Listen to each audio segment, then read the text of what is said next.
धान परिवहन में ठेकेदार की मनमानी, सिवनी रोड पर बड़ा हादसा टला। क्षमता से अधिक धान भरकर ट्रकों से हो रहा परिवहन, हादसों का मंडरा रहा खतरा।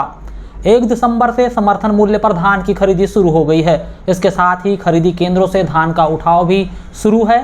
परिवहन की जिम्मेदारी जिस ठेकेदार या एजेंसी को मिली है, वह कम समय में अधिक माल यानी धान का परिवहन करने के लिए ट्रकों में क्षमता से अधिक धान की बोरियां भरकर परिवहन करवा रहा है, जिससे सड़क हादसों का खतरा मंडरा रहा है।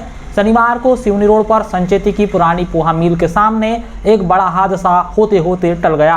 प्रत्यक्षदर्शी अनमोल शर्मा ने बताया कि ट्रक क्रमांक CG 04 MA 6598 कृषि उपज मंडी की तरफ क्षमता से अधिक बोरियां भरकर धान लेकर जा रहा था। एक ब्रेकर के सामने आते ही ट्रक की बोरियां भर-भराकर नीचे सड़क पर आकर गिर गई। उन्होंने बताया कि गनीमत की बात यह रही कि ट्रक के पीछे या सड़क पर कोई तेज रफ्तार से नहीं चल रहा था, वरना जनहानि हो सकती थी। उन्होंने बताया कि घटना सुबह करीब 10:30 बजे के आसपास की है। इस घटना के बाद जिला प्रशासन, पुलिस प्रशासन को सचेत होकर ट्रकों में निर्धारित क्षमता के आधार पर ही धान की बोरियां भरकर परिवहन किया जाए, यह सुनिश्चित करने की जरूरत है।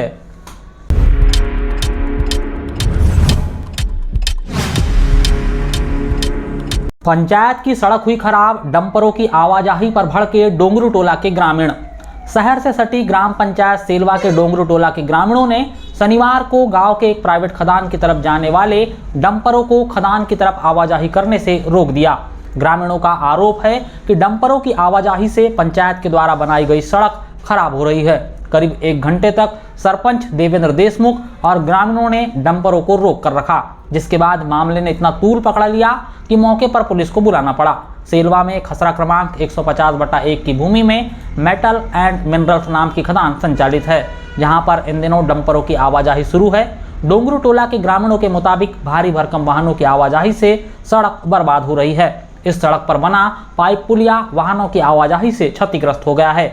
ग्रामीण खदान संचालक से सड़क निर्माण करवाने की मांग कर रहे हैं, जबकि यह सड़क पंचायत के अधीन है।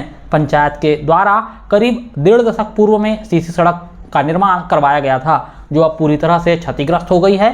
खदान संचालक का कहना है कि वह पंचायत के अधीन आने वाली सड़क का निर्माण नहीं करवा सकते। पुलिस की समझाइश के बाद दोपहर 2 बजे ग्रामीणों ने डंपर वाहनों को खदान की ओर जाने दिया। विदित हो कि पंचायत के भीतर बनने वाली सड़कों का निर्माण अधिकतम 8 टन की क्षमता वाले वाहनों के लिहाज से तैयार किया जाता है। इसी मानक के अनुरूप सड़क भी बनती है, लेकिन गांव के अंदर बनी इन सड़कों पर जब भारी वाहनों की आवाजाही होती है तो सड़कों के धुर्रे उड़ जाते हैं और यह समय से पहले ही खराब होने लगती है। यही कारण है कि ग्रामीण अंचलों में अक्सर भारी वाहनों की आवाजाही पर ग्रामीण विरोध करते हैं। बता दें कि गांव की सड़कें ग्रामीण जीवन की रीढ़ होती है। यह लोगों को शिक्षा, स्वास्थ्य, बाजार और सरकारी सेवाओं से जोड़ने का माध्यम बनती है। अच्छी और टिकाऊ सड़कें गांव के समग्र विकास का संकेत होती है, किंतु जब किसी गांव की सड़क बदहाल हो जाए तो वहां के लोग परेशान हो जाते हैं। सेलवा गांव के डोंगरू टोला के लोग इसी परेशानी से जूझ रहे हैं।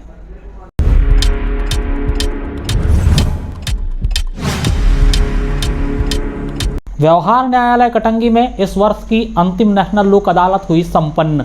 मध्य प्रदेश राज्य विधिक सेवा प्राधिकरण जबलपुर के निर्देशानुसार अध्यक्ष जिला विधिक सेवा प्राधिकरण, प्रधान जिला एवं सत्र न्यायाधीश प्रणेश कुमार प्राण, सचिव सतीश शर्मा के निर्देशन में 13 दिसंबर शनिवार को इस वर्ष की अंतिम नेशनल लोक अदालत का आयोजन व्यवहार न्यायालय कटंगी में किया गया। न्यायालयीन समय पर शनिवार की सुबह 10:30 बजे खंडपीठ 13 की पीठासीन अधिकारी अध्यक्ष तहसील विधिक सेवा समिति न्यायिक मजिस्ट्रेट श्रीमती नेहा ठाकुर ने मां सरस्वती के छायाचित्र में माल्यार्पण और दीप प्रज्वलित कर किया। इस दौरान अधिवक्ता संघ अध्यक्ष KS पटले, टोपेश ठाकरे, राजकुमार नंदागौरी और समस्त अधिवक्तागण सहित न्यायिक कर्मचारी मधुसूदन नागेश्वर, समीर बिसेन, हितेंद्र गढ़पाल, बसंत टेमरे, मुकेश उके, देवेंद्र ठाकरे, मुरलीधर गौतम, तिलकचंद हाणगे, उमेश भगत, श्रीमती हेमलता चौधरी, सुनील डाकरे, सना खान, देवव्रत जांगड़े, सरवन हदगैया, राधा सनोडिया, कोर्ट मोहर छत्रपाल बघेल, गौतम बघेल, अजय खंडाते सहित कटंगी और तिरोड़ी तहसील के अलग अलग बैंकों के अधिकारी, विभिन्न सरकारी कार्यालयों के अधिकारी और कर्मचारी पक्षकार मौजूद रहे। व्यवहार न्यायालय कटंगी ने शाम 5 बजे जानकारी देते बताया कि अंतिम नेशनल लोक अदालत में न्यायालय में लंबित 10 आपराधिक प्रकरणों का निराकरण किया गया, जिसमें 25 लोग लाभान्वित हुए। पारिवारिक विवाद से संबंधित लंबित 4 प्रकरणों का निराकरण किया गया, जिसमें 16 लोग लाभान्वित हुए और धारा 138 चेक बाउंस के 4 प्रकरणों का निराकरण 18 लाख रुपए की राशि में राजीनामा किया गया, जिसमें 10 लोग लाभान्वित हुए। बैंकों के वसूली लंबित प्रकरणों में 5 प्रकरणों का निराकरण किया गया, जिसमें 2,30,000 रुपए की वसूली की गई। नगर परिषद के जलकर के 6 प्रकरणों का निराकरण हुआ, जिसमें 14,650 रुपए की वसूली की गई। संपत्ति कर के 17 प्रकरणों में 1,50,360 रुपए और नजुल के 7 प्रकरणों का निराकरण 22,036 रुपए की राशि से किया गया।